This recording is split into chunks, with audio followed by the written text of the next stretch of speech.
Hello दोस्तों, स्वागत है आपका हमारे यूट्यूब चैनल कॉमिक फैन पर। दोस्तों, आज से मैं शुरू करने जा रहा हूँ तिलिस्म देव सीरीज की कॉमिक्स, जिसकी पहली कॉमिक्स है तिलिस्म देव। चलिए शुरू करते हैं। तिलिस्म देव, लेखक तरुण कुमार वाही। चलिए शुरू करते हैं।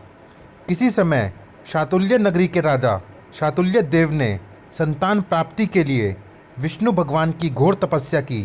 ओम विष्णु, ओम विष्णु। भगवान विष्णु तपस्या से प्रसन्न होकर प्रकट हुए।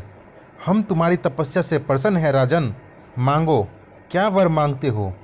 भगवान, माँ लक्ष्मी, मेरे दुखों का अंत कीजिए, मुझे संतान वर दीजिए प्रभु। राजन, आपकी स्त्री रानी देविका को 2 संतानें होंगी, क्या सच भगवन? हाँ राजन, और उनमें से एक संतान कन्या के रूप में जन्म लेगी। किंतु ध्यान रहे राजन, कन्या से विवाह उसकी इच्छा के विरुद्ध करने वाला व्यक्ति जीवित नहीं रहेगा। इतना कहने के साथ ही भगवान विष्णु और माँ लक्ष्मी अंतर्ध्यान हो गए। धन्य हो प्रभु, धन्य हो माँ। ओह, आज मेरी मनोकामना पूर्ण हो गई। रानी सुनेगी तो मारे प्रसन्नता के नाच उठेगी। महल में कदम रख दिया उन्होंने। रानी, रानी देविका। अरे महाराज, महाराज लौट आए, महारानी को सूचित करो। महारानी जी, महारानी जी, महाराज लौट आए हैं महारानी जी। क्या? महारानी देविका, हमारी बरसों की तपस्या का फल हमें मिल गया महारानी देविका।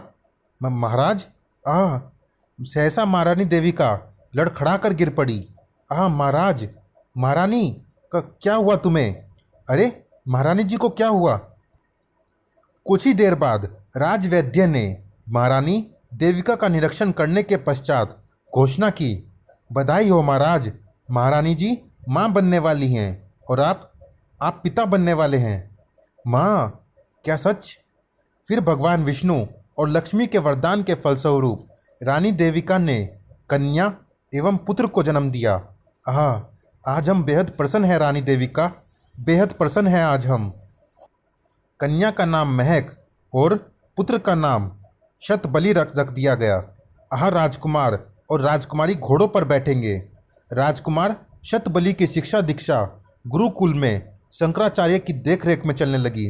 शाबाश शतबली, बाण चलाओ। इधर राजकुमारी भी दास दासियों के बीच बड़ी होने लगी। आज हम राजकुमारी को तैरना सिखाएंगी। ज्यों ज्यों राजकुमारी बड़ी होती गई, उसकी सुंदरता में चांद लगते गए। इंद्र की अप्सरा भी इस रूप में आपको देख ले राजकुमारी। महक तो जलकर कोयला हो जाए। चल हट, ठिठोली मत कर। इधर राजकुमारी महक का रूप सौंदर्य दूर दूर के राजा महाराजाओं और राजकुमारों में चर्चा का विषय बन रहा था। उधर नागलोक में नागों का राजा नागदेव। हा, क्या तुम सब मिलकर भी मुझे परास्त नहीं कर सकते? हा, शीघ्र ही। उफ, ओ, हा, देखा वासुकी, पूरा नागलोक भी मिलकर मुझे परास्त नहीं कर सका। हा, मनोरंजन के उन क्षणों के पश्चात हा, सुंदरता को भी लजा देने वाली 7 पत्नियों के साथ अठखेलिया करता नागदेव। उफ, कितना खुशकिस्मत हूँ मैं। तीनों लोकों में तुम सातों जैसी अपूर्व सुंदरता कहीं ना मिलेगी, और कामदेव को भी लजा देने वाला ऐसा सुंदर बलिष्ठ पुरुष भला और कहाँ होगा। और वार्तालाप का यह हिस्सा सुनते हुए मुनि नारद के होठों पर एक चंचल मुस्कान फैल गई। नारायण नारायण, लगता है नागों के राजा नागदेव को अपनी पत्नियों की सुंदरता पर अति घमंड हो गया है। क्यों ना इस घमंड को चूर चूर किया जाए। दूसरे ही क्षण देव मुनि नारद नागलोक में राजा नागदेव के सामने खड़े थे। नारायण नारायण। अरे देव ऋषि नारद मुनि, प्रणाम ऋषिवर। मेरे अहोभाग्य जो आप नागलोक में पधारे देव ऋषि। मुझे और मेरी अपूर्व सुंदर पत्नियों को आशीर्वाद दीजिए, देवमुनि, नारायण नारायण। वत्स नागदेव, क्या तुम्हें पूर्ण विश्वास है कि तुम्हारी सातों स्त्रियों जैसी सुंदरता नागलोक में कहीं नहीं है? नागलोक क्या चीज़ है? ऐसी सुंदरता तीनों लोकों में कहीं नहीं मिलेगी, स्वयं इंद्र के दरबार में भी नहीं। नारायण नारायण। किंतु नागदेव, तुम शायद शातुल्य नगरी के राजा शातुल्य के महल की ओर कभी नहीं गए। आपकी इस बात का क्या अर्थ है मुनि नारद? केवल राजकुमारी कल राजकुमारी महक का स्वयंवर है राजा नागदेव, स्वयं ही जाकर देख लो। नारायण नारायण। राजा शातुल्य, स्वयंवर?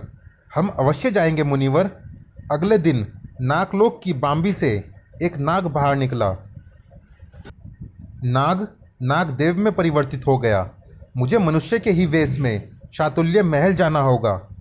अगर स्वयंवर की दुल्हन मेरी पत्नियों से भी सुंदर हुई तो उसे केवल मेरी दुल्हन बनना होगा।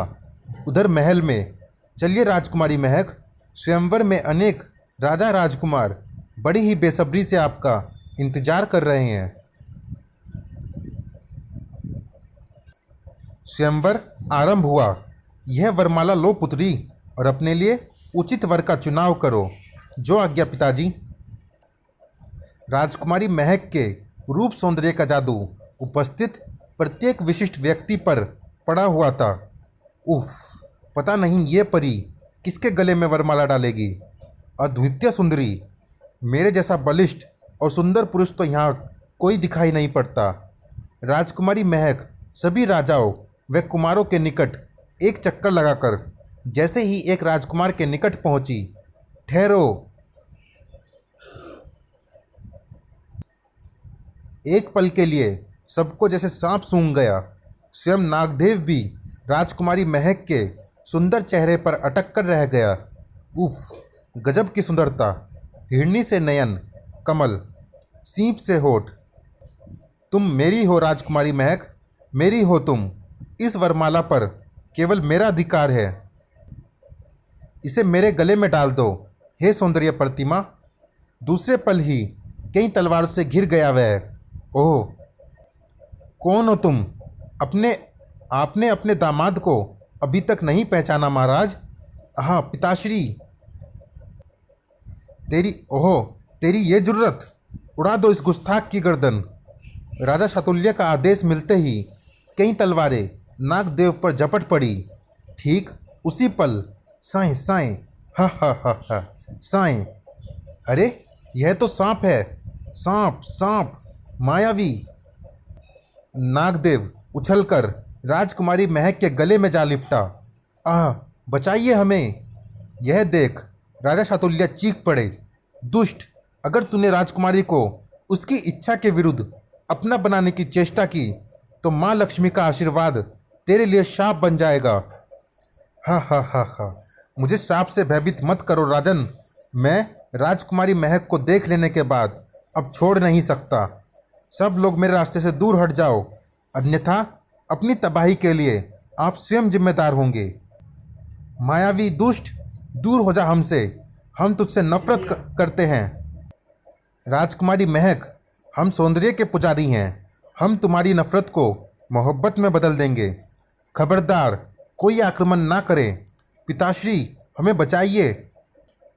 एकाएक नागदेव के मुख से भयंकर धूम्र फुंकार फूट निकली। फूं! चारों तरफ धुआं ही धुआं फैल गया। उफ, ओ यह धुआं! मेरी बच्ची! राजकुमारी गायब! वह शैतान मेरी बच्ची को ले गया है। महाराज, मैं उसके बिना जीवित नहीं रह सकती। आह! महारानी! आह! मुझे मेरी बच्ची! उधर गुरु शंकराचार्य के आश्रम से शिक्षा ग्रहण कर शतबली वापस महल लौट रहा था। आहा! अब मैं जल्दी ही महल पहुंच जाऊंगा और अपनी बहन की डोली स्वयं अपने हाथों से विदा करूंगा। किंतु नगर में प्रवेश करते ही बहुत बुरा हुआ। न जाने वह दुष्ट नागदेव राजकुमारी जी के साथ कैसा व्यवहार करेगा। इधर महाराज व महारानी जी को ये दुख सहने की शक्ति दे। हे ईश्वर, यह मैं क्या सुन रहा हूँ? अवश्य ही महल में कोई अनिष्ट हो गया है। नहीं नहीं, मुझे शीघ्र वहाँ पहुँचना चाहिए। चलिए दोस्तों, इस भाग में इतना ही। ये रोमांचक कॉमिक्स जारी है अगले भाग में भी। मिलते हैं इसी कॉमिक्स के अगले भाग में। तब तक के लिए धन्यवाद।